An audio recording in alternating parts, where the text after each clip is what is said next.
Good evening, ladies and gentlemen, and welcome to Raceface.pro. It is time for the GT3 Sprint Series. My name is Steven Koenig, the world's fastest backmarker, and joining me in the box is Janneman Press, the world's slowest alien for now. Janneman, welcome back, and well, after having a fun run with the pros last week, you're now getting to see all the action at Barcelona and start planning your way out, but also getting to see what the drivers are going to do around Circuit de Barcelona, where it's been a little bit tumultuous for people. Yeah, I think, well, first of all, good evening, everybody. Last week, I truly lived up to that name, Steven. Not the race I wanted last week, so we're looking forward to this week's race. But tonight, we are going sprint racing first, as you said, at Catalonia, Barcelona. Tends to be kind of a difficult track, for me personally, anyway. It's one track that I definitely know how to fly off of, and a lot of drivers having to really work hard. But let's go and take a look at the track in a preview. First of all, looking at the track there, very long pit straight, and as you reach the first corner called Elf, you know, it's a very quick right, left, and then you go into that sweeping long right-hander that never seems to end. Next corner, Repsol, fast entry, try and get out of it as quickly as possible, and then, you know, another type of kind of slowish hairpin follows after that. Then you got a little bit of a breather, and then it is on the brakes, left and over the bumps, right, and then you've got a long flowing right-hander of Kamsa. Now, Steven, very difficult corner to actually get right. You need to get the flow through out of that right. Otherwise, you know, you can go over track limits there. Then on the back straight, spotting your braking point for that hairpin at the end of the back straight tends to be very difficult to get the flow right through there. And then after the hairpin, that small little left-hander, you know, depending on what type of car you drive, that depends on how much of that corner you can actually take. Then onto the next long right-hander. I'm not going to try and pronounce that. It's Bunk Sabadell. Going through there, you know, try and balance the car out and get on the throttle as quickly as possible through there. Then the last section, and that's the one I tend to struggle with, you know, flowing through that right hand, and then you've got that last chicane with the dreaded sausage curbs. You know, if you touch those sausage curbs, tends to unsettle the car quite a lot and can damage your exit out of that second last corner or the last corner of the chicane quite significantly. And then it's back on the power, flat out through the last corner, back onto the pit straight again. As I said, it's a, you know, Stephen, that flow of this track, especially that last sector, is very difficult. And that might be why Formula One is going back to the historic layout this year.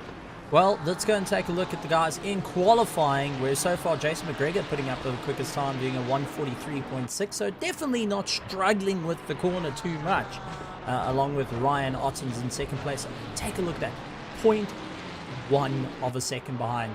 Demastros Petro in third place, Jason Absmeyer, De Villiers, Morgan McCall making his return. Good to see Morgan. We missed him out last week. He's back again.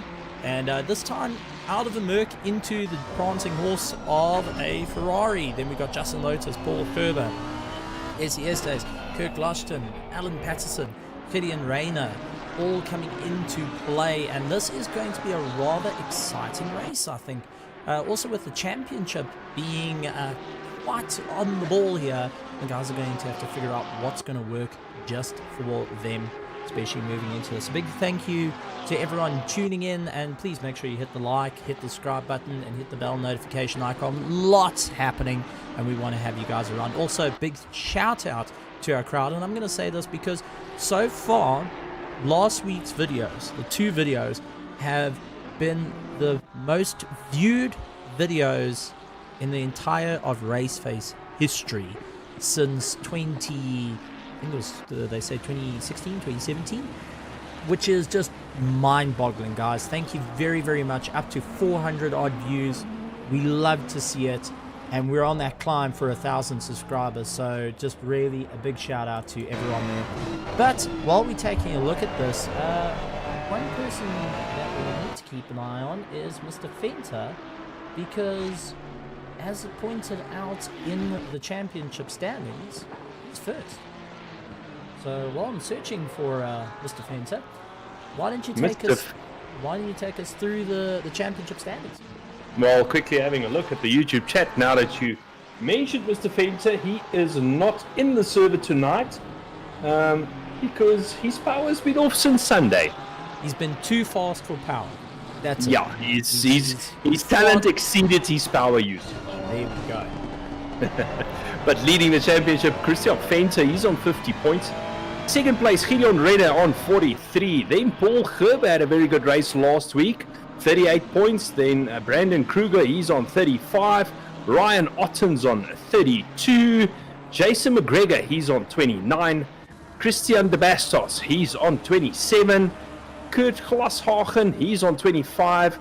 Then Van der Merwe, he's on 24. Rounding out the top 10 is Musa on 23 points. So, Stephen, early days in this championship, and with Fenter out tonight, anything can happen, and I'm pretty sure the lead will change. Well, I mean, the weather's cold enough.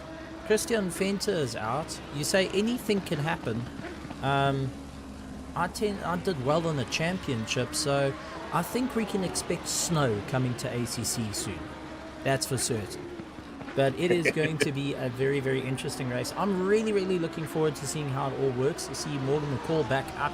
He's into 4th place and on a charge with the Ferrari.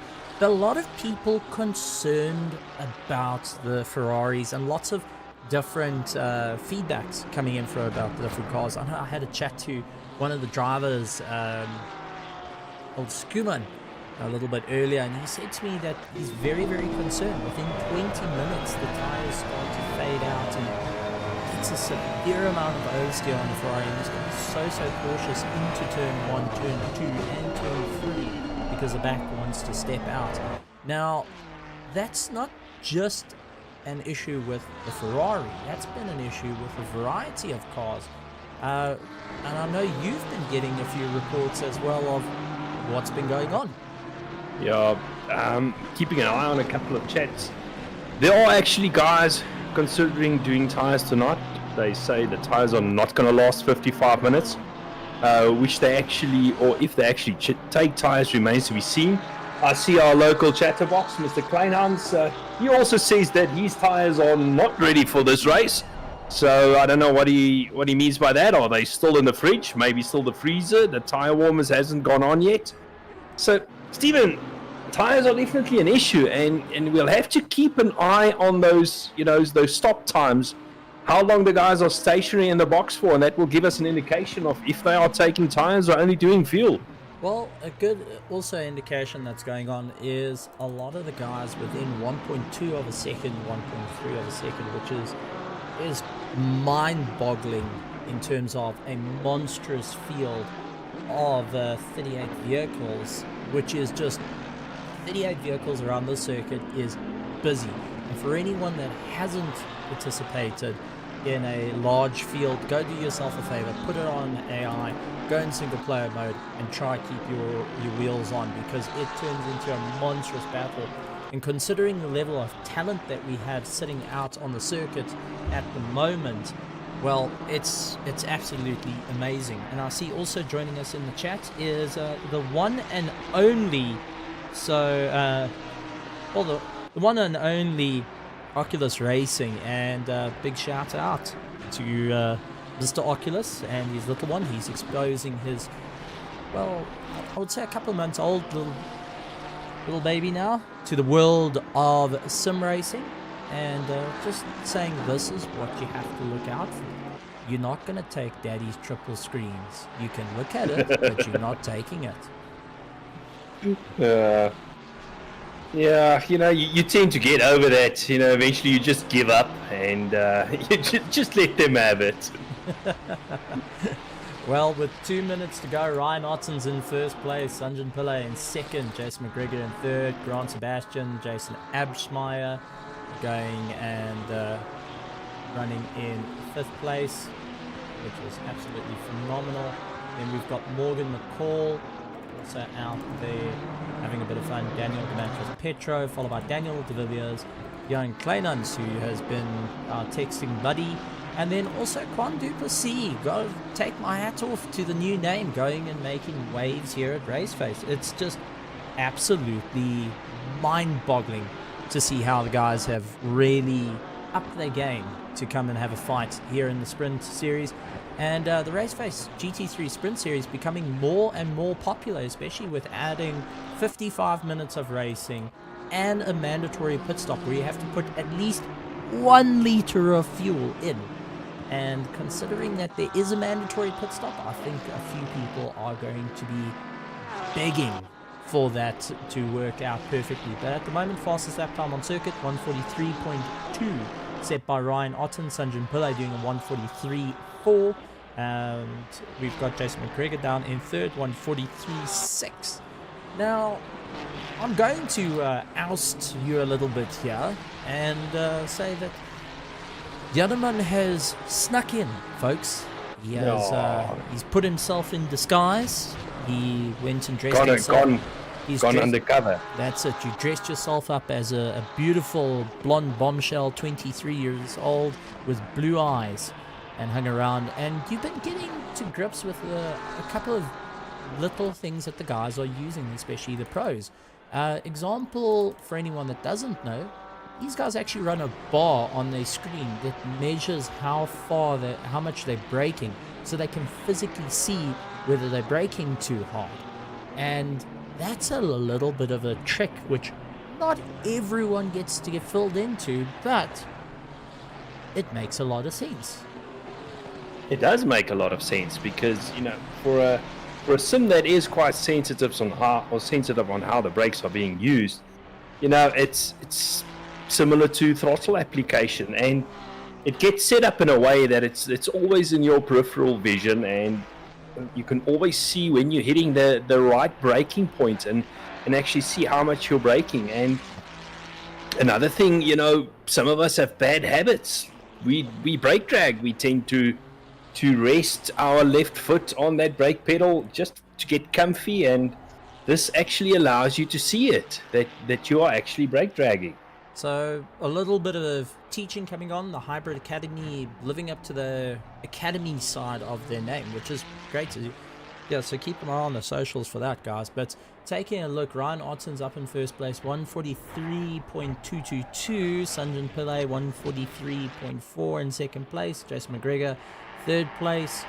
Followed by Daniel Demetrius Petro, Grant Sebastian, Jason Abshire. Morgan McCall was 0.4 up on his last lap time, but seems to have dropped off at the moment. He's down in 7th place. Jason Abshire, good to see that name returning, and up in 6th place. And Morgan was just going up on his time and decided to back out of it. So, while everyone's getting ready, let's head back to the commentary box and get an idea of what's going to happen. So, while we're thinking about it, while it's on our minds, I have to ask the very serious question. What do we think is going to happen when these cars go and get released for round number 2 of the GT3 Sprint Series, brought to you by Raceface? Well, Stephen, I'm looking at the time sheets. The top 18 cars are separated by a second. I mean, it's pretty underway in the next 2 minutes or so. It's going to be properly fast, and I can't wait to see it, as a couple of the guys have lined up. And Tim the cameraman doing what Tim the cameraman does. Did you pay him? Did you send the check? Some say Tim the cameraman does not accept money, but accepts high fives. Did you at least then give him 2 high fives for tonight? All we know is he's called Tim the cameraman. We'll never know how many high fives it was. Keep everyone on hype for Tim the cameraman. Well, as our cars get ready to get out and go, it's quite a stacked field in the front. Ferrari, Porsche, Ferrari, Porsche, Ferrari. I'm starting to get the feel that maybe, just maybe, mid-engines is working well. And taking a look, we do have one lone Aston Martin. That's Paul Thurber, who is up in 9th place. He's looking to take the fight. And then right behind him, Daniel de Villiers in the Lamborghini, followed by Kleinans in the AMG. But a lot of people opting that the Ferrari, the Porsches, and the Lambos, the mid-engines, are going to be the cars to keep an eye out for. You know, Jan Kleinans saying is basically in a Ferrari sandwich. Jan, if I look at that field, half the field is in a Ferrari sandwich. Well, if I have to think of a prediction right now, I know Ryan Ottens, after the previous last week, he landed up getting a drive-through penalty, went in, served his drive-through, got off the button a little bit too early and landed up with a world of problems and landed up with a stop guy. So I think he's in for a proper fight. But let's actually go through a grid walk, and Janneman, I'm going to leave this one to you. Alrighty then, 38 cars on the grid, led out by Ryan Otten, second place, Sanjan Pillay. Then we got Jason McGregor, Daniel de Matos Preto in fourth place, Grant Sebastian fifth, Jason Amsmeyer making his return in sixth place. Then we got Morgan McCall in seventh place, Brandon Kruger in eighth, Paul Gerber in ninth, Daniel de Villiers rounds out the top 10. 11th place we got Jan Kleinans, then Quan Duplessis in 12th, Tinas Buerta in 13th, SES Reisen in 14th, Kurt Glashagen in 15th, Johan van der Merwe in 16th, Justin Lotus 17th, Cameron de Bastos 18th, Gideon Renner 19th, Werner Skuman rounding out the top 20. Then 21st, Johan Leroux, Tina Nkubi 22nd, Darren Miller in 23rd, Alan Patterson 24th place, Eric Costain 25th, 26th place is Nicholas Manuel, 27th, Ruben Fenter, 28th place Matthias Musta, 29th Conrad Volsking, 30th place Dean Cabassa, and then we go to Guillaume Mouton 32nd, Jakob Grobler 33rd, Andre Serradio 34th, Hansi Meyerberg 35th, Jandre Buerta 36th, William Wentworth 37th, rounding off the field in 38th place is Cabello Motsamai. Then I'm done. Well, for anyone that doesn't know Motsamai, that is Prince KB back out on the circuit. Also, a big shout out to a couple of our international guys that we don't see here in Raceface, but we do know them from our racing side. Big shout out to the Limit of Adhesion guys jumping into the chat. Good to see it, and look forward to seeing you guys actually take on our South Africans, because I think we can give you your pros, your top split a run for their money. Is that an invite, Steve? Are you opening a can of worms here now? I am putting the challenge out. We have come across their waters to go for the fight. I think it's their time to come across and take the fight to us.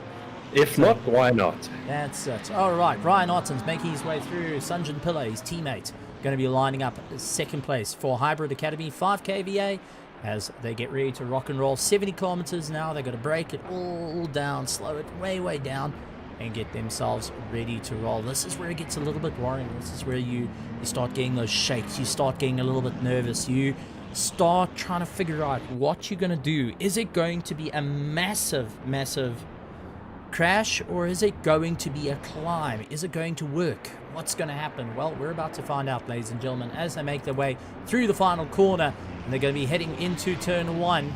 So out of New Holland, 70 kilometers an hour. I see we got William Wentworth, who's getting a bit of support out there. We've got some guys from the USA busy saying, how's it? Glad to see you guys. Really appreciate it. Green flag, and away we go. Jim giving the orders as our drivers charge down, making their way into turn 1. It does look like Ryan Otten's defending the inside line. Jason McGregor going and getting a fantastic start. He's up into second place, trying to get the run around the outside, losing out Daniel Dematros Petro, managing to gain a position and putting himself between the likes of Sanjan Pillay. Jason Abschmeier also getting involved in that fight, trying to move forward. And take a look at Morgan McCall down in 6th place. He's pushing to try and get out of it, and all seems reasonably clear at the sharp end of the field. Brandon Kruger trying to go around the outside, very brave. A little bit of bumping, a little bit of scraping, but sharing a bit of pain never goes and hurts anyone. Daniel de Villiers of the PWSR Alpha trying to get into the toe, and he is pulling Paul Herber on like no tomorrow. That Aston Martin looking a little bit wily behind de Villiers, so he's going to have to keep a very close eye onto the back of him as they make their way around. And just take a look, Morgan McCall battling to keep Brandon Kruger at bay. The max speed Ferrari at a charge, and I know Robert McCall has been saying that Morgan has been chomping at the bit to try this Ferrari in a proper race, and is doing so right now, having a great turn of events. Back up to the front though, it does look like a bit of a lockout. First place Ryan Ottens, Jason McGregor in second place, Daniel Petro in third of the hybrid sandwich, with Sanjin Pillay constantly looking up that inside line, trying to figure out where can he make it go and try and figure out what's going to work. Remember, they still got that mandatory pit stop. The guys have to be so careful as they maneuver their way around. Maeth Musa down into 22nd. He had a little bit of contact, but it does look like we have a few cars dropping off, and a drive-through penalty has been issued to Dean Kabasa. Dean Kabasa getting a drive-through penalty. Do you think that might have been a jump start? Yeah, just a little bit too hard on the throttle there at the start. You know, you need to keep it, Stephen, below that 70 kilometers an hour. Otherwise, you do get penalized. And a couple of cars heading into the pits. You think the guys are going for an early pit stop, trying to get into a little bit of clear air? Well, this is what it looks like. The pit stop's looking very full out there. And, I'm very interested to see it. Maybe going for a little bit of a NASCAR tactic, down, open up away from the field a bit, go and get yourself into a comfortable rhythm, then get back into the tow and pull yourself along. That is a possibility for our drivers. Plain and simple. Well, there's a but. Up in ninth with a couple of guys speeding in the pit lane. Couple of guys speeding in the pit lane. That's going to set you back. Just had a couple of stop-go 30-second penalties popping up on my radar here. I think it's so that will be a little bit further down the field. The guys are on the pits. But Stephen, the thing I want to say is, if you pit on lap 1, that takes tires out the window. Yes, that pretty much throws whatever you were planning out the window, long since gone. And well, you got to try and battle it out. Juan Duplessis going and holding back Tiernas Bertha. Tiernas going and really putting on the pressure. And take a look at this. He's going after Jan van der Merwe. Jan van der Merwe going side by side. The two Ferraris really slugging it out for 10th and 11th position at the moment. And it does look like Kurt Glaschken has now gotten into the fight. Kurt trying to push his way through and is battling to try and keep himself all in check as they maneuver their way around. A little bit of contact. A little bit of contact. No, I'm done. That was Juan Duplessis getting a little bit of a robust shove, but is continuing on the charge into the tow, turning into a four-way. Take a look at this as Tiernas Bertha and Gideon Renner trying to make his way around. Gideon Renner trying to go up on the inside line, going hard onto the brakes. Is he going to make it stick? And does so, just managing to get by and utilizing the Red Bull Porsche, having a huge amount of fun out there, now battling to try and keep ahead of the Ferraris. Absolutely amazing start for all the drivers. Not too bad of a run for a couple of the guys, but it's turning into a little bit of a mission further back when you start heading down the field. But at the moment, Ryan Ottens up into first place, Jason McGregor in second place, Daniel Petro in third, Sanjin Pillay in fourth, Morgan McCall, Daniel De Villiers, Paul Herber, Essie Esterhuis, Johan Kleinans in 9th, 10th places, Johan van Merwe, Kurt Glaschken in 11th, 12th, Juan Duplessis, Gideon Rayner in the battle with Tim the cameraman going and showing us what he can do. Justin Lotus in 14th and Tiernas Bertha down into 15th position at the moment, but still putting on a monstrous charge. Yeah, absolutely. I just saw another stop-go penalty pop up. So a couple of guys getting it wrong in the pit lane, Stephen, and that's going to cost them dearly in this 55-minute race. You know, 55 minutes not really enough time to recover from that. That's essentially an extra pit stop tire change you're doing there. But out in front, you know, the guys are Ryan Ottens, Jason McGregor.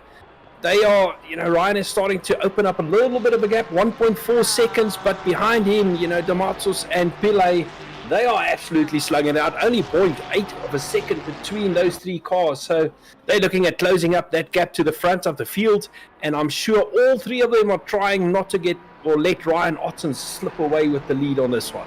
Well, the question that's going to be coming down to a lot of these drivers is who's got a setup that's going to benefit them through the corners, who's got more of a straight line setup. We brought up about that incredibly long straight that can make or break a race. And this is what the guys are going to have to deal with. As we see Johan van der Merwe trying to run out a little bit wide, he's gaining as much momentum as possible to get away from this man over here. Kirk Glashkin of KSR, ground 0, trying to chase him down. Quan Duplessis a little bit further back of 2.4 seconds, but he's got Gideon Rayner in the Porsche right behind him.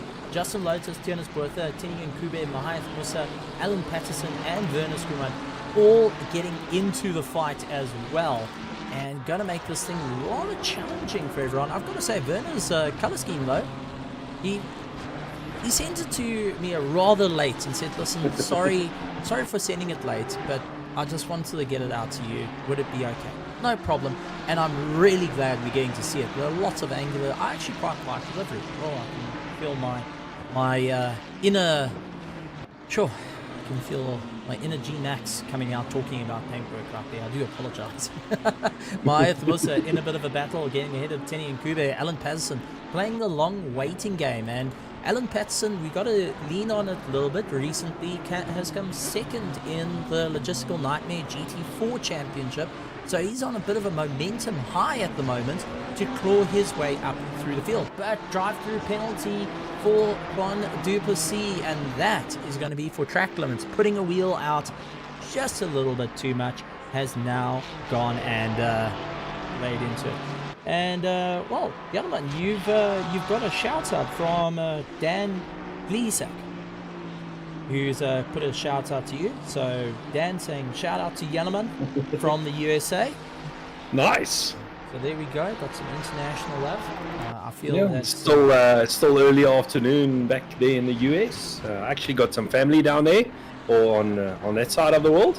So they must still actually be at work. That side of the pond.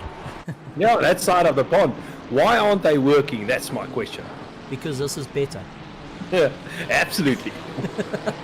Now the question I'm going to pose to everyone out there is Quan Duplessis. He's up in 12th position. He's got a mandatory pit stop. He's got a drive through. So he's essentially got a second pit stop. A pit stop, well, a run through the pits takes you on average about 32 seconds to run in and out of the pit, run, stop, and get back out of the pit. So roughly about 32 seconds.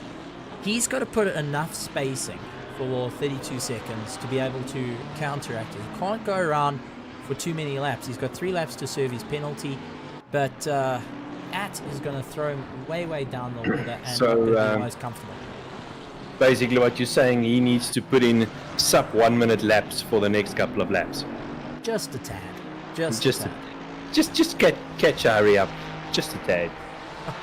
Kirk Glashkin on the back of Johan van der Merwe, doing everything he can to just try and make up a bit of time. And let's see if we can actually bring up a bit of a head-to-head with our system and give us a bit of an understanding of what he's going to be able to do as he battles his way around. So far, van der Merwe just not getting the same pace as Kleinans ahead of him, but Kirk Glashkin, who is right behind, is on a marching charge, actually improving his time, so we'll have to keep a very close eye on how this is going to work as time goes on.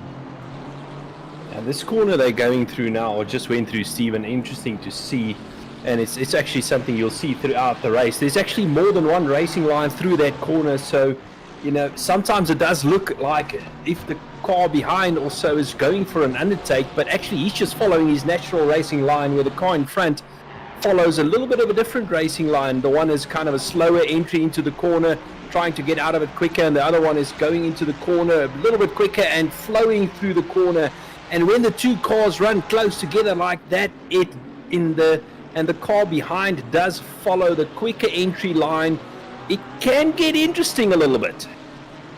Each of the drivers having to try and figure out what's going to be the best opportunity for them, and it just doesn't look like Van der Merwe's managing to get the same run away from Kirk Glashkin as he wanted to. And Kleinans is starting to get drawn in, but a little bit further up through the field, Sanjan Pillay and Daniel Dematros-Petro are getting close to one another.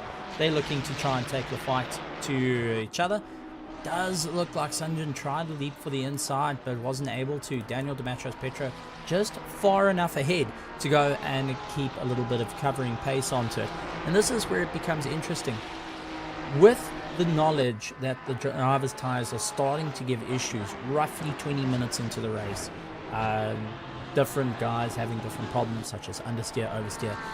Where do you think it's going to be the best opportune moment? Do you think at the moment you've got to sit down, relax, get into the rhythm, pull yourself along, and then focus back onto the attack a little bit later towards the race, get the pit stops out the way? Or do you think get on the attack early on, try and make up as much ground as possible, and then move yourself up through the field? Well, it's a gamble you're going to have to decide on. If you go on an attack this early, you're running the risk of running out of tires quicker than the guys taking it fairly easy. Personally, I would, in the beginning parts of the race, or that we are now, just kind of sit back and relax, bide your time a little bit, look after your tires so that you can come back stronger later in the race with better tires. Now, I know some of the guys might change tires. I think a lot of the guys are going to try and stick it out with the same set of tires, and they'll be the guys that have decided they're going to try and make the end on one set of tires. These are the guys that are going to sit back and just kind of relax a little bit, if you can relax in a situation like this. The guys that are set on taking a new set of tires, I think you need to go on the attack and try and open up that gap on the car behind you. Otherwise, it takes 30 odd seconds to change a set of tires, Stephen.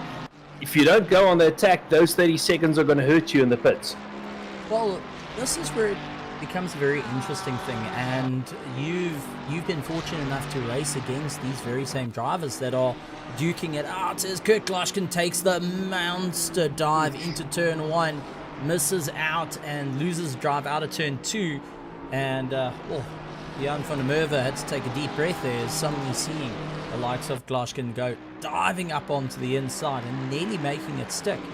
But with all the guys putting in a huge amount of work, you've been out on circuit with them, you've seen how the drivers will need to change their driving style, whether to be a little bit more aggressive. A lot of the guys becoming a little bit more aggressive on the start, trying to push their way through, realizing that there is going to be a bit of a mix-up once the faster cars start coming through the back end of the field, and you start having this trying to race your own race without interfering with others. And that's where I think the challenge is going to become for a lot of these drivers, as we see the likes of Jan Kleinans leading out of train with Jan van Merwe, Kurt Glushkin, Kilian Rayner, Justin Lotus, Mahath Musa, all in tow. We cannot forget that Turnus Bertha is starting to close down on the gap as well. This little train is going to get busy once the sharp end of the field starts trying to make their way around. But also, now that you've got a couple of people that have gone and pitted, you've got the little niggle in your mind of what is going to be next. I mean, absolutely. You were talking about the faster cars coming through, and the guys that have done those early pit stops, there's definitely a chance of getting lapped before the leaders do their pit stops.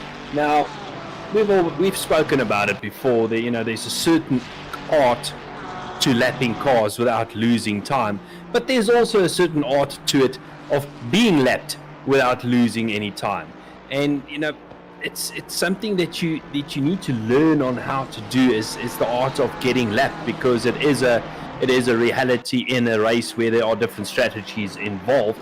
But it does definitely make things a lot more interesting, because it makes it more difficult on yourself if you're getting lapped. You maybe did that early pit stop, and now the leaders are starting to close in on you before they do their pit stops.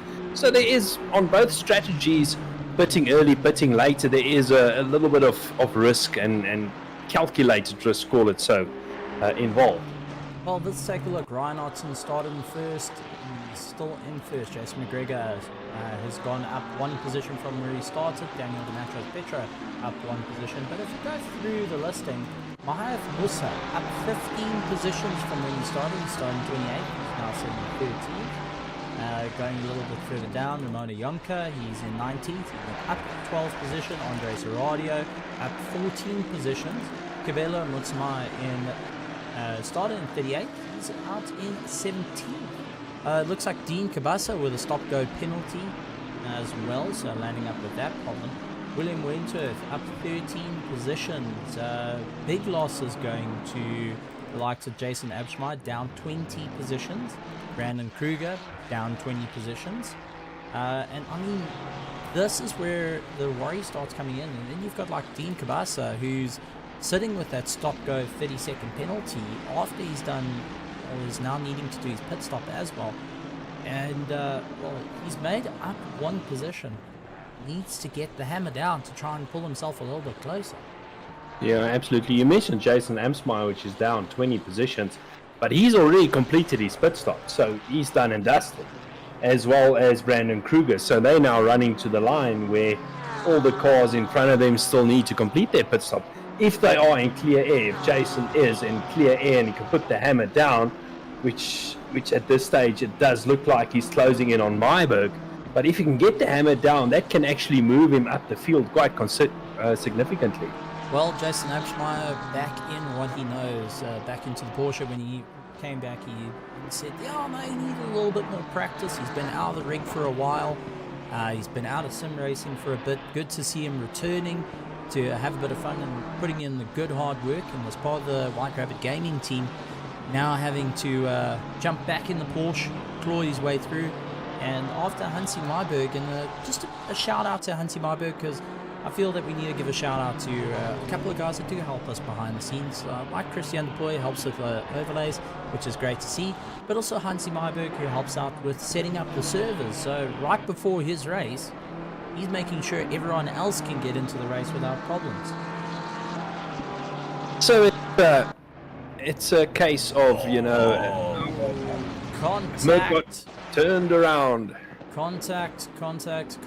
Let's go to our heli cam and let's find out what's going on. And that looks like it was Kleinans that got involved in the battle and got turned around. Just keeping an eye on the Mercedes, really trying to do everything possible. That is the number 33 Mercedes of Kleinans. Got one of the Ferraris. Gets a bit of rotation. Oh, a little bit of a clip on the rear and becomes a parking lot facing the wrong way in the traffic. Fortunate enough to move out the way, but not quite where you want to be staring down at the barrel of a gun. And well, fortunate enough at one of the slower parts of the circuit, but at the same time, what that does to your tires and what that does to your confidence, well, it kind of takes the wind out of you. Yeah, I mean, absolutely, as you said, you know, wrong part of the circuit to get turned around. Luckily, there was place to turn around. He could go right and swing the Merc around. There's plenty of runoff area there, but more importantly, Stephen, as you mentioned, is what did it do to the tires? Those rear tires would have overheated from that spin, so that's going to hurt his pace for the next lap or two until he's able to cool those tires down before he can start pushing again. Well, just taking a look at this, Johan van der Merwe in a battle with Kilian Reiner, Ninefive, Musa and Tiernis Bertha all getting involved, and it does look like a big dive of Reiner trying to get past, under braking, wasn't able to do it. Going back around it again, going around the outside, that's pushed running off. wide. And Mahath Musa saying thank you very much, read that perfectly, along with Tiernis Bertha trying to get a little bit more of a drive, gets close but has to break out of it, not to run into any issues. But now has got Teddy and Kube of Spinella Esports, and I can never get that right. It was basically from a meme. No joke, it's from a meme. So the Spinella is, because remember the original, the last year Ferrari pit guy that looked like he had a mop on his head the whole time. I forgot his name. Any case, there was the jokes of he called everyone in the grid and asked them to spin to create a safety car. And that's where the whole meme came from.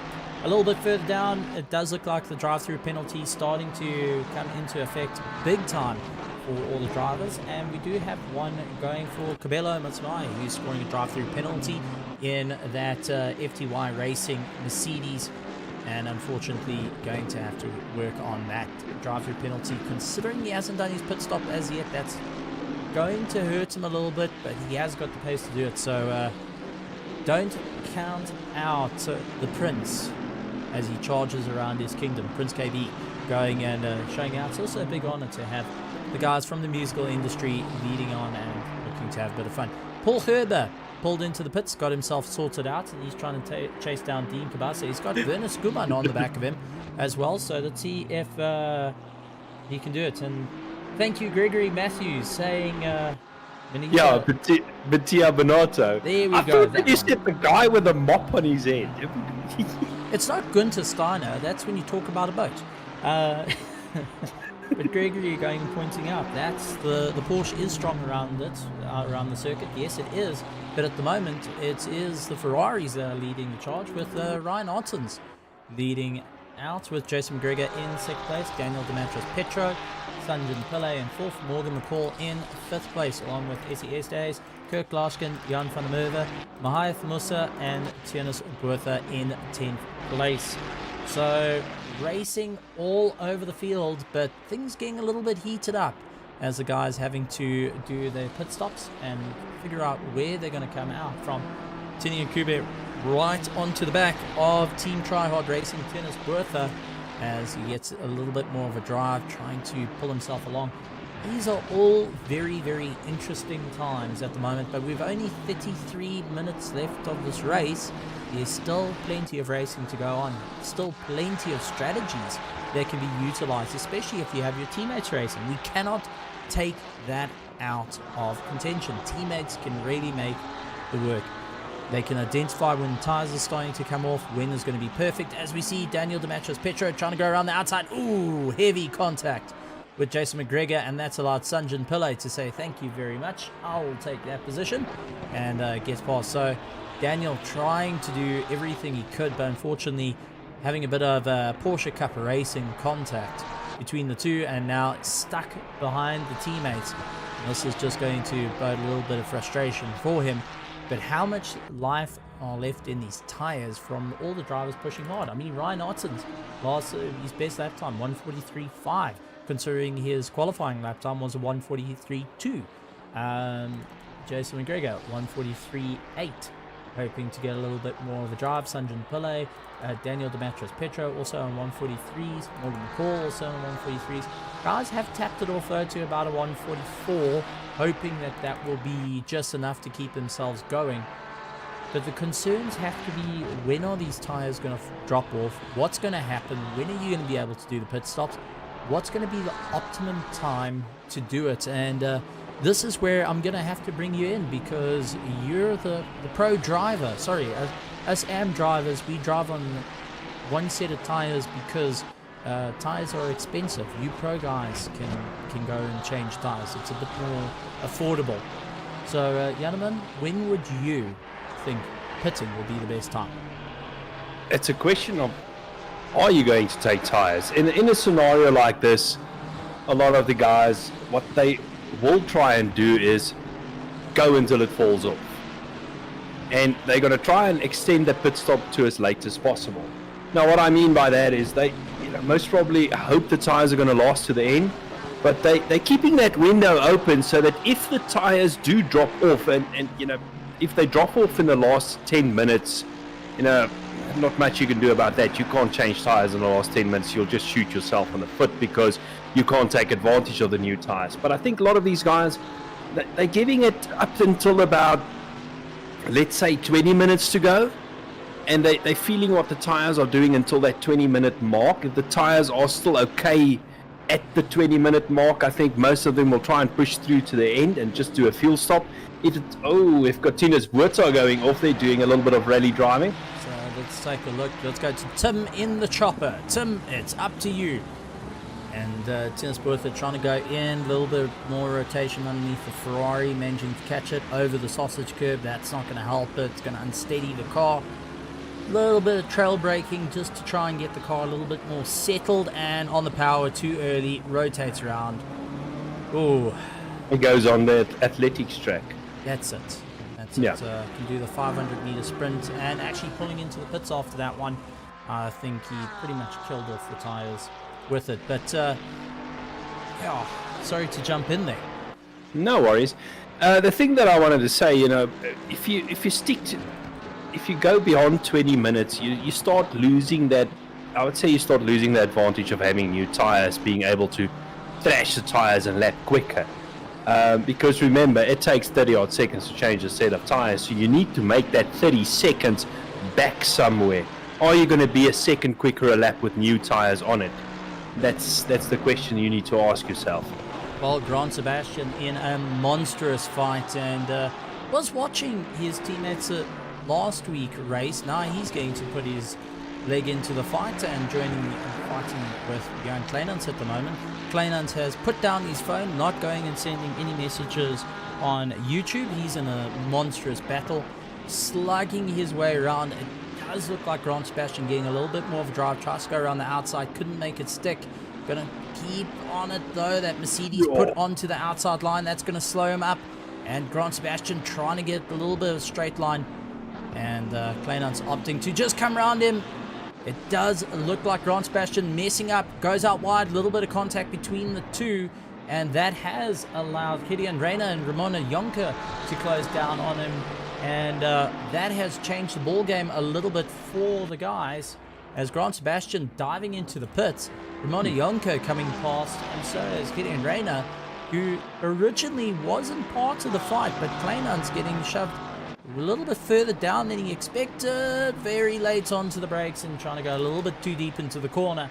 And you can see Ramona Jonker now trying to use everything he can to dive up on the inside, slight contact between the two once again, and a bit of reminiscent of old DTM racing, you know, when wing mirrors weren't meant to be on the car by the finish line. Or was that Group N as well? The old the touring cars back in Europe. If your roof wasn't folded in, you weren't driving hard enough. Yeah, but aren't they driving GT3 cars now in the new DTM series? Yes, they are. And speaking, these are new touring cars, if you can put it that way. The reason for GT3s taking over a lot, and like DTM outpriced themselves through the wazoo, much like our legendary LMP1s and GTEs. They became far too expensive to run, so GT3s became more accessible, considering of what they are, making it easier for people to jump in, come racing, have an endurance vehicle, also allowing the endurance vehicles to essentially race in DTM allows for a bigger field, in theory, for more drivers to take their GT3s, go race it in DTM, and then the following week ship it over to the WEC, go race, and ship it over to Le Mans to go race Le Mans. Same car, multiple races that it's able to go into, which is a phenomenal idea, but it does see a lot of guys, unfortunately, myself included, I enjoyed some of the old DTMs. And Jason McGregor with a drive-through penalty. We've seen a couple of penalties flaring up on the screen. Dean Cabasa still with that stop-go 30-second penalty. And the Bastos also with a 30-second penalty kicking in. And Werner Stuhlmann, a little bit further up, has got a drive-through penalty. How to score a drive-through penalty? Well, track limits, stop-go penalty. Basically getting out of the pits off the pit limiter, going a little bit too fast into entry of pits or on exit of pits. Now, how to get too quickly out of pits is you engage from first to second gear, which automatically turns the pit limiter off in Assetto Corsa Competizione. That is the bane of some people's frustrations, that's for sure. Now, interesting thing, you were talking about GT3 cars becoming very accessible. And it's true, anybody out there can buy a GT3 car, ranging from about $475 to $580,000. And change. It's a drop in the ocean. Don't stress about it. I mean, you've got 4 of them in your backyard. And also, wait for this. Some of the car manufacturers, they throw in awesome deals like free shipping worldwide. And someone like Mercedes, or manufacturers like Mercedes, they also provide your mechanics with training on how to start the car and basic setup work. Doesn't that sound like an awesome deal, Steve? Absolutely. And for I was sold on the free shipping. That's, that makes you just want to jump for it. That's for certain. As we see Gideon Reina, he's lying in 10th place at the moment.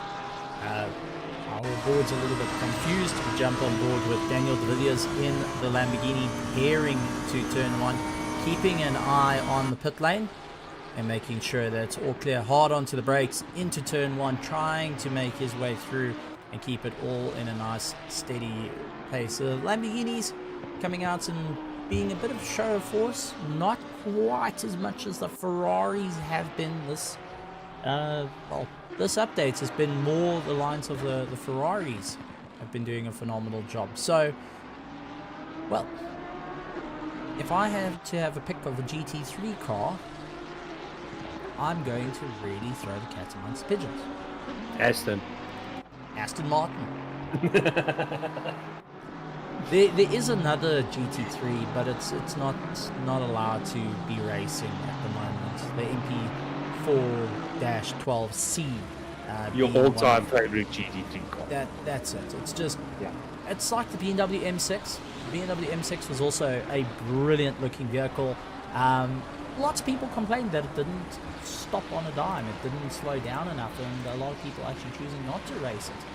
So, kind of a change up at the front. We have got Sunjin Pillay in first place, with Daniel Raceface.pro in second, Morgan McCall in third, SESA's Kurt Klarsken, Jan van der Merwe, Tini and Kube, Gideon Rayner. Ryan Ottens into the pits, and he is waiting. Now, Ryan Ottens was in first place with a substantial lead. Let's see where he's going to come out now as he makes his way out of the pits, because we've got to keep an eye out for the likes of Jason Abschmeyer, because Abschmeyer is the one to... There we go. So Abschmeyer trying to get a little bit more of a drive. He is... looks to be past Ryan Ottens. Yes, he is. So Jason Abschmeyer has managed to close down the gap and get himself a little bit of a jump. So Abschmeyer in net first place at the moment. Brandon Kruger down in a net second, along with Ryan Ottens in a net third. Remember, Ryan Ottens did set the fastest lap time.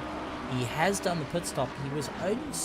well, interesting here. Let's throw this out.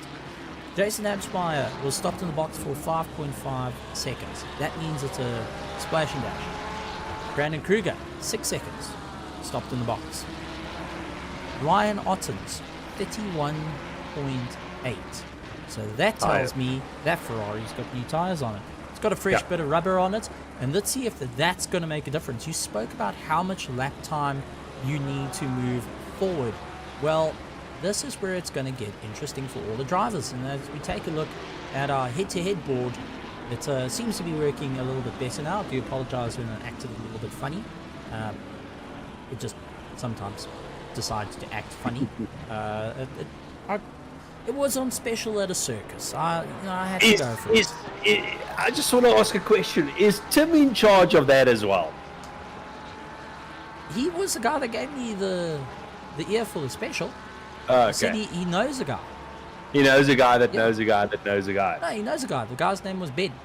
So we got Jim on the start line. We got Tim the cameraman. Ben, fantastic with specials. He even told me about the free shipping. See, freshly shipped to your screens at home. Brandon Kruger getting overtaken by Ryan Ottens, but now Ryan Ottens on the charge, trying to close down the gap to Abschmeyer. Abschmeyer's last lap time though was a 1:45. Ryan Ottens a lot slower than that, obviously, with the pit stop. Is 0.4 up on his time, so I'm really interested to see how this is all going to turn out for the likes of Ryan Ottens, and I'm hoping for Abschmeyer to go and beat the mold and get a little bit further ahead. Carrying on though, we do have Kleinans up into 8th place. Remember, he had the contact, spun around, faced the wrong way down the field, but he is out there needing to do his pit stop. A couple of guys still needing to do the pit stops. It does look like Sunjin Pillay has opted to go into the pits, and SESA is hard onto the brakes, trying to slow that Ferrari down in 50 k's an hour. There we go. Well done. Yeah, just made it. Just one quick one off air. Morgan McCall also did his pit stop. Stationary 32 seconds, Steven. So I think Morgan is also on a new set of tyres in that Ferrari of his. Oh, it's gonna be an interesting one. I see De Villiers 14 seconds. That's not enough to get himself sorted. And interesting one we've got from our championship current leader, and I think it's going to be close now, with Mr. Fenter saying that Jason Abschmeyer is doing the same strat, and I have to agree with it. The same strat is what we saw in race number 1, Is it going to work out in race number 2? Now, we know Absmeyer and Ottens do have a bit of a history with one another. They have done battle with one another on more than one occasion. But is this going to work out for the Porsche? Because the Porsche has a lot of natural rotation underneath it. It puts a lot of strain onto its rears, especially that left rear. And one thing I also do want to check out there is if we head into our helmet cams, yes, we have helmet cams. Shooting from our helmet cam, I can see lights starting to glow a little bit as well. So that tells me it's getting a little bit darker, it's going to get a little bit cooler, and the guys are going to have to be a little bit more concerned. 19 degrees out on the circuit at the moment, with only 18 minutes to go. You're in for a long race. Yeah, I mean, absolutely. Ryan Ottens now getting onto the back of Jason Amsmeyer. Steven, I think you can clearly see that Ryan has got better pace in that Ferrari at this stage. I think it's going to be the two strategies are going to be close. The guys that decided not to take tires and the ones that did. You know, remember the ones that took new tires, they need to make that time back up again, the 30 seconds that they lost, and then some. So it needs to put them into a point of advantage over the guys that didn't take tires. So 17 minutes left. There's still a lot of racing to do in this race. Well, Jason Absmeyer is in for a great run at the moment. He has put a back marker between himself and the likes of Ryan Ottens. They're running a similar pace. Ryan Ottens putting in a 143.9, Absmeyer 145. So Ryan Ottens definitely getting a bit more grunt underneath him and starting to close down. One battle I do want to point out too is Andres Serradio and Justin Lotus a little bit further down. They are fighting found a sponsor. Well, there we go. No, still hasn't found a sponsor yet. So maybe I can give some advice. You know, if you spell please with P-L-E-S, you might just continue. Maybe the shorthand not working. Maybe go for a little bit more of the finesse on it. I don't know. But having said that, Serradio got a beautiful exit out of the last corner. You know, he actually pulled a little bit of a gap over Lotus on that straight. I'll take a look at Mahia from Worcester going after Ruben Fenter at the moment and really having a fun job. And if I remember correctly, is Ruben Fenter from the same household as Christian, Mr. Fenter in YouTube? I'm asking the question. Have we got some radio comms with Ruben Fenter that seems to be a lot closer than team comms? Just asking for a friend. Taking a look, Jason Absmeyer feeling the pressure. He's getting a little bit of a bump and barge from behind. 1.2 seconds behind Ryan Ottens now. Ryan Ottens trying to close him down. Ryan is running the quicker lap times, but as we know, it's all about getting around drivers. That's where the difficulty comes in. And at the moment, he managed to get all around back marker. So it's Absmeyer, Ryan Ottens ready to do battle once again. I mean, it's going to be close. Ryan Ottens has got the pace. He's about 2 seconds quicker. That last lap was about a second quicker. But has Jason got enough in the tank to hold him back at this point? We know that Ryan's got fresh rubber, but we do know that Jason has the advantage of the rhythm he's managed to keep and just trying to focus on that charge. Porsche has been a rather dominant vehicle in the past.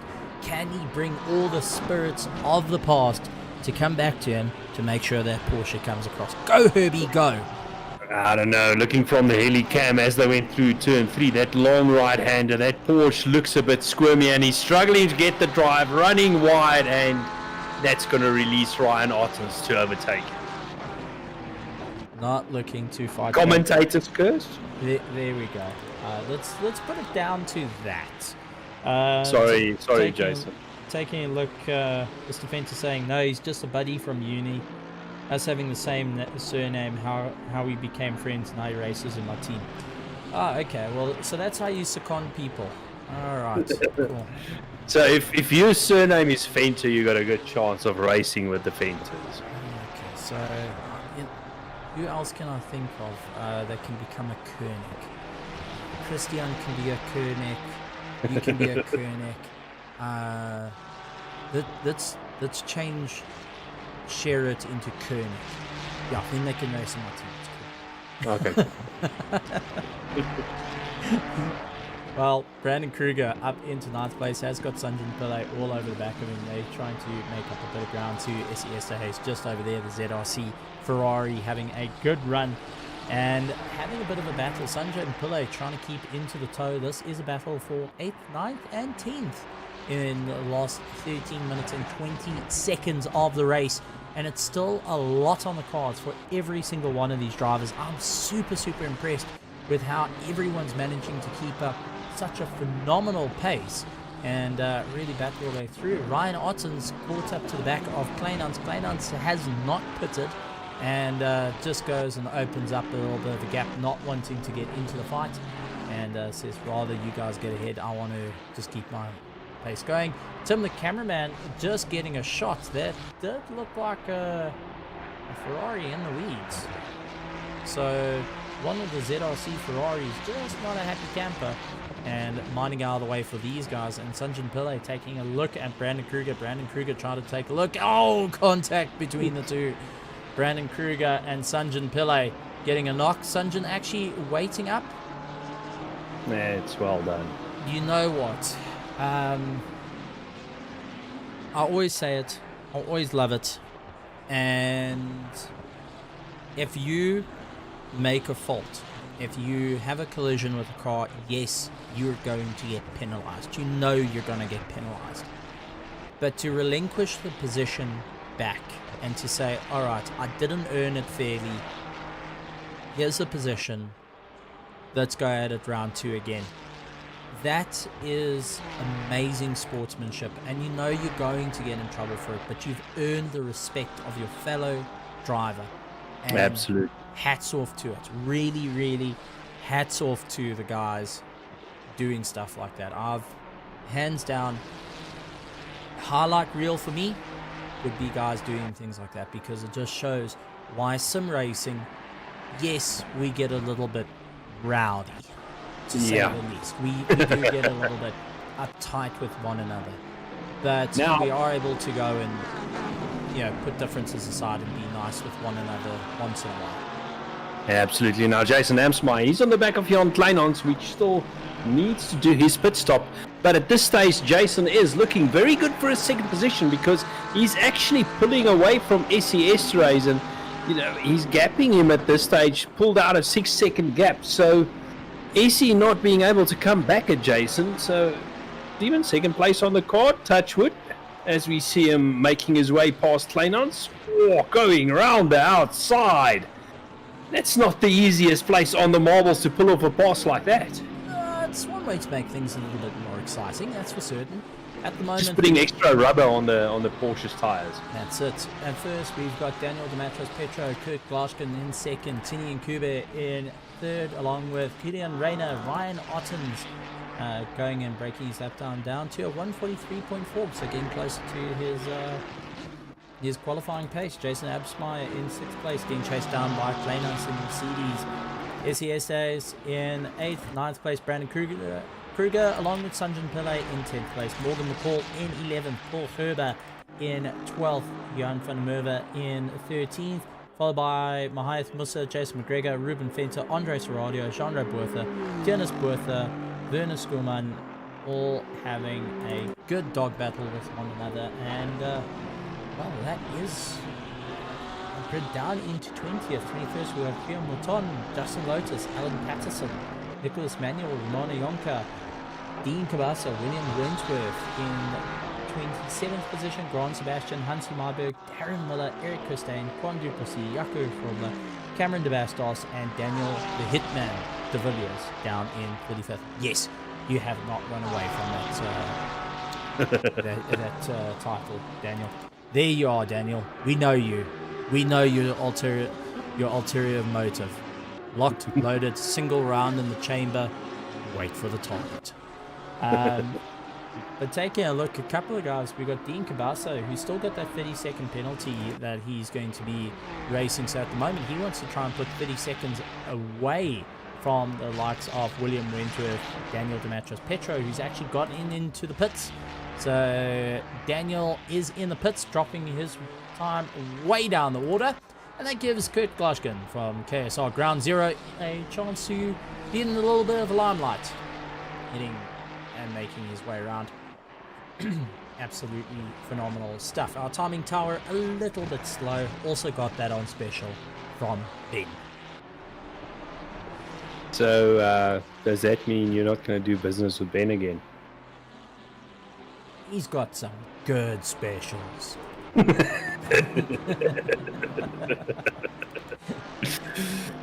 You've got to look at this. I mean, Tim introduced me to Ben, and I mean, Tim's a stand-up guy.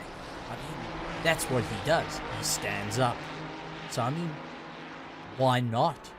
But he has got but I know, the thing about Tim is he's got a thing for grass. And I'm meaning the grass on the side of the track. He likes photographing the grass on the side of the track, so I'm not always too sure about him. I was about to say, thanks for demonetizing us straight away. We haven't even hit the point and you demonetized us. I'm talking about actual grass. Well, interesting enough, Kleinans has not done his pit stop. Ian Rayner has not done his pit stop. So a couple of guys still need to do their final pit stop. And we've now hit the 7 minutes and 20-second window, which is going to make things rather challenging. Morgan McCall trying to take on the Sunjin Pillay up on the inside. The Hybrid Academy driver needing to really work hard with the EG simulator. I think he's on the Mazda steering wheel. I'm to be corrected that he is on the Mazda steering wheel, but Morgan McCall and going and changing it up for the season was part of the 80k team that was racing in the Mercedes, did really, really well. Really was a bomb around every circuit. He was hugely quick in racing with Christian Boy as his teammate, to now trying out different cars. And Morgan seems to be doing really well in the Ferrari and thoroughly enjoying it as he keeps a bit of pressure onto Brandon Kruger into turn 1. I mean, absolutely, and it's a huge move going from the big Mercedes to the mid-engine Ferrari. The two cars have got totally different characteristics, totally different ways of setting them up. So doing really well in his first race out in that Ferrari, essentially. Those were the two lines, Stephen, I was talking about, the fast entry and the slower entry line, and we always saw Morgan running into the back of the other Ferrari, going round the outside. Some very close racing between him and Kruger. Now, Brandon Kruger, Morgan McCall, Sunjin Pillay also getting involved into this battle, because it's given Sunjin a second lease on life with these two constantly slugging it out and having to figure out how they're going to get past one another. And this is what the incredible stuff is about close racing, is if you can just position yourself in the right spot, you will be absolutely in a world to move forward. And Morgan McCall once again trying to do that cutback, wasn't able to do it, slowed up quite a bit. That's allowed Sunjin Pillay to get onto the back of him. Brandon Kruger having a little bit of a battle. And I mean, this is where you've got the same machinery, different setups, different driving styles all coming into play, and Barcelona being one of the circuits that doesn't favorite the one over the other. If you've got a more of a high-speed setup, you will be okay. If you've got a more of a downforce setup, you'll be better in some corners compared to others. So the guys have really got to keep an eye on this, and I think it's going to be an interesting challenge right the way through. But it does look like Morgan's having a bit of a difficult time with Brandon Kruger, part of the KSR factory team, trying to keep a little bit more ahead as he tries to battle his way through. Lost a lot of time through turn 1 into turn 2, now into turn 3 through Renault, and now just trying to keep the charge up. And Brandon Kruger, I think, is in a world of hurt now, has to go on the defensive, try and hold back into Repsol. Lurks to try to defend that out inside line, and Morgan constantly putting pressure onto it. And you can see Sunjin Pillay keeping himself close enough that if the door opens, he's going to go for it. I mean, absolutely. We saw Kruger getting a little bit squirmy on exit, and that allowed Morgan to come back on the inside. He goes, Steven, that's flag, yellow flag. That's Miller. Miller involved with it. And oh man, these three are going at it hammer and tongs, and the back markers need to get out of the way fairly quickly. They basically just coming through. Well, I mean, let's go back a little bit, and you can see they just parked in the middle of the road, and Miller in the Lamborghini trying to keep himself out of harm's way. Erica staying in the Ferrari behind him, and here comes our pack that was just fighting for position. They saw the yellow flag, and Morgan managing to get ahead of Brandon Kruger, but Brandon was hunting to try and figure out how to get past him, and it all just tend to change for him right at the last. So absolutely amazing stuff from our racers. Really, really close racing, very fair action. But let's see how it's all going to work out. Tini and Kube up into first place, still needing to do his pit stop. Daniel Demetrios-Petro up into second place. And Ryan Otten's 1.8 seconds behind him with 2 minutes 50 to go.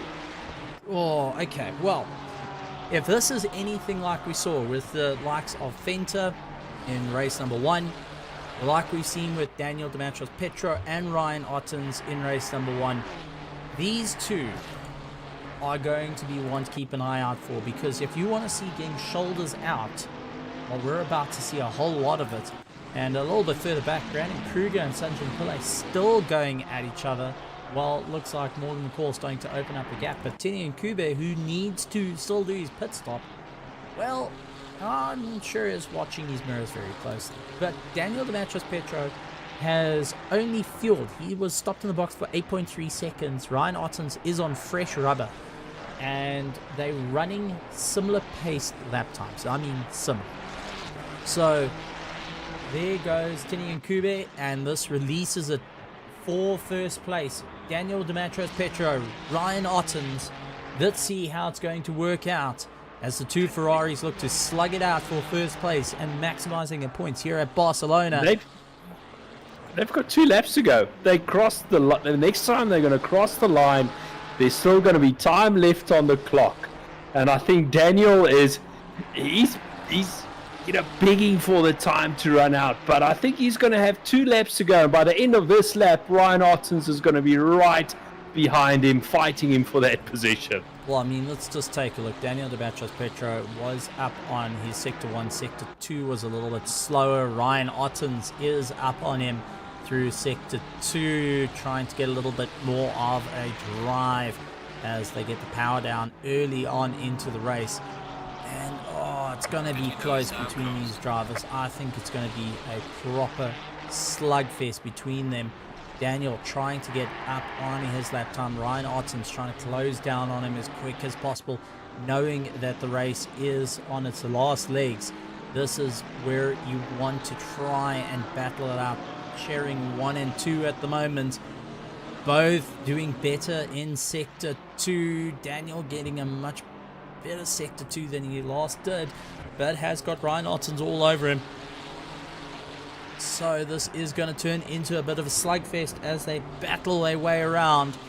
And, well, we're going to hear Jim announce that our leaders are going to be on the last lap when they come by. So, Jim, it's up to you holding the flag.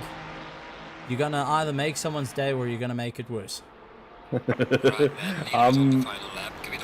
As they crossed the line, there was 3 seconds left, and Daniel's doing his utmost best to cover that inside line, making Ryan go round the outside, which he's now going to have the inside line for the next corner. A little bit of contact pushing Daniel wide, but he's sticking now on that inside line. Steven, this is going to go down to the wire. They're going to run side by side up to the next corner.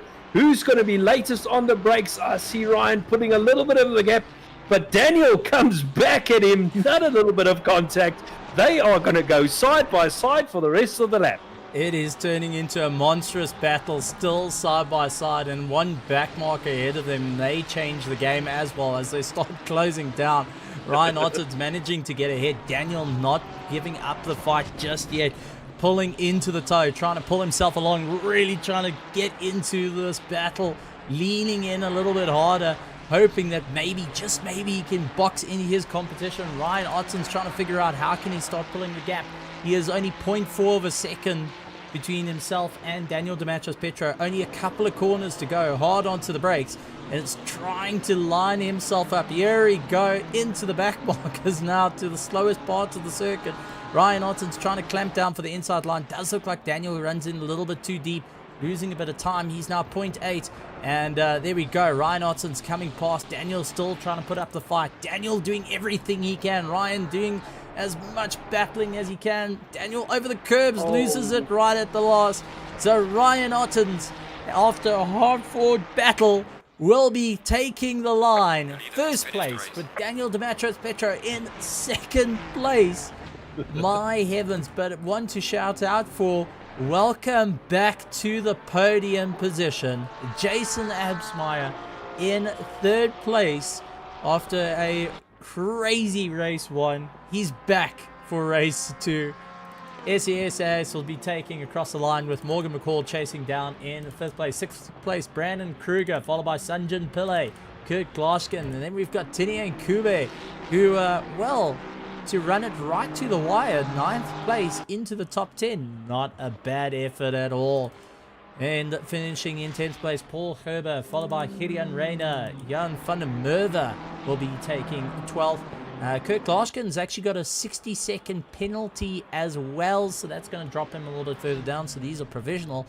Mayath Musa in 13th, Jason McGregor in 14th, Johan Kleinans in 15th position, Ruben Fenter down in 16th. 17th is Andres Radia, Juan Maton, Nicholas Manuel, Jean-Ray Bertha, Ramona Yonker, Alan Patterson in 23rd. Then we've, Alan Patterson, down in 23rd.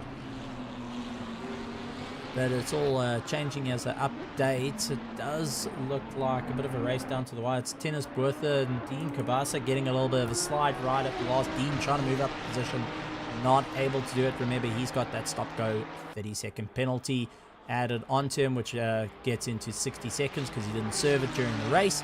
And Vernon Skuman will be facing the same thing. Justin Lotus taking 22nd, and Vernon Skuman will be finishing up also with a 60-second penalty.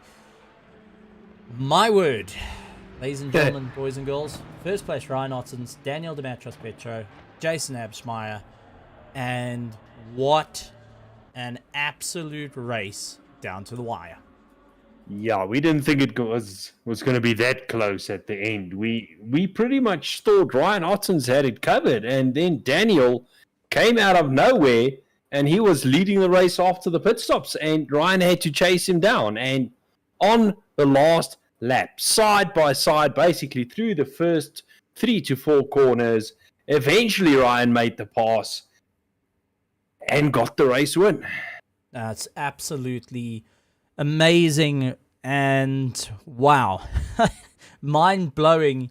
And now that round number 2 of the GT3 Sprint Series done and dusted, we look forward to round number 3 coming up next week, and that's going to have people also working out what strategies are going to be more beneficial. We've seen that the tire change has worked so far, but how long can it carry on for? That is where a lot of people are going to be starting to think, where is going to be the opportune moment to move forward.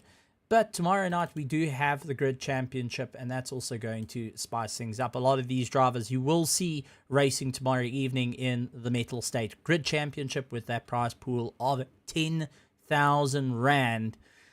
Yanaman, how are you feeling after seeing all the battles and considering you're racing tomorrow?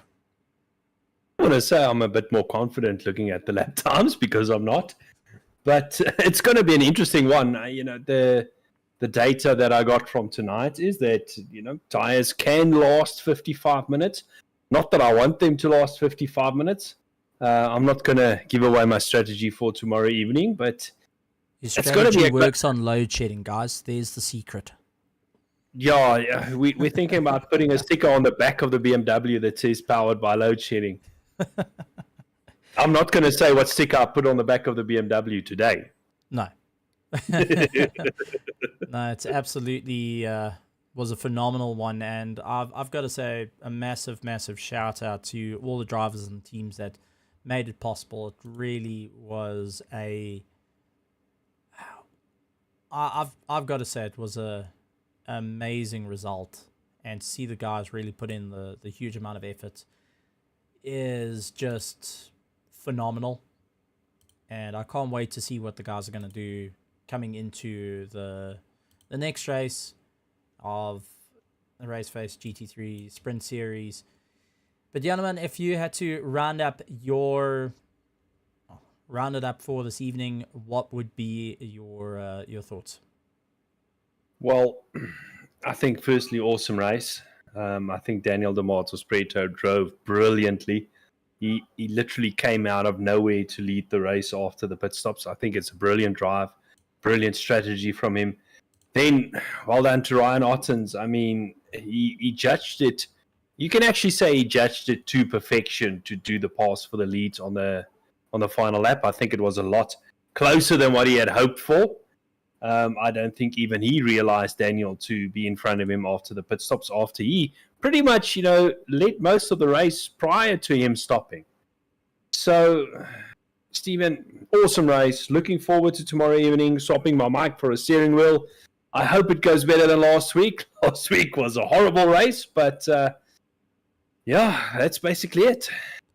Well, big thank you to everyone joining us this evening. It's been absolutely phenomenal. Make sure you hit that like button, make sure you hit the subscribe button, and hit the bell notification icon for all our updates. And if you're interested in racing, come and join us at Raceface.pro. Go and join up. Registration still open for our GT3 Sprint Series and the Grid Championship. We also want to invite you guys. There's lots more coming down the pipeline, so take a look at all our Facebook, Instagram, Twitter, and make sure you go and follow us for all social media. Big thank you to all our sponsors, Raceface.pro Shop, Speedlabs, Resource Complete, and Ninefive Liveries for all the hard work that they've been putting on behind the scenes. Big thank you to our Raceface admin team, and big thank you to you guys at home for inviting us to come sit down on the couch, have a cool drink, natter in your ear until that you guys got sick and tired of us. We really do appreciate it. From both Janneman Price, the world's slowest alien for now, and Stephen Koenig, the world's fastest back marker. We'll see you next time. For now. Thank you very much. Well, there's always someone faster. You will always be one back marker. Have a good evening, everybody. Thank you, and good night. Cheers, everyone. With round number 2 done and dusted of our Raceface GT3 Sprint Series, we move on to tomorrow evening with the Male State Grid Championship round number 2 at Barcelona, and let's see who will be able to get the top spots to go for that prize pool of 10,000 Rand at the end of the championship. Still very close race, and based on tonight, I think we're in for a big shake-up. Moving on to the weekend, we do have the Raceface Dirt Championship round number 2 starting this Sunday on the 14th of May. It's not to be missed if you're a big fan of going and sliding around the world, getting it all muddied up, and showing off what you can do in trial stages. Head over to Raceface.pro for the Dirt Championship round number 2 this Sunday. And next week we have our Raceface Sprint Series round number 3 Wednesday the 17th of May as we head over to Monza for some incredible action. And that is not to be missed. Let's see who will be able to go and claw their way to the front. Will it be the Italian Stallions? Will it be the German Engineering? Only time will tell next week.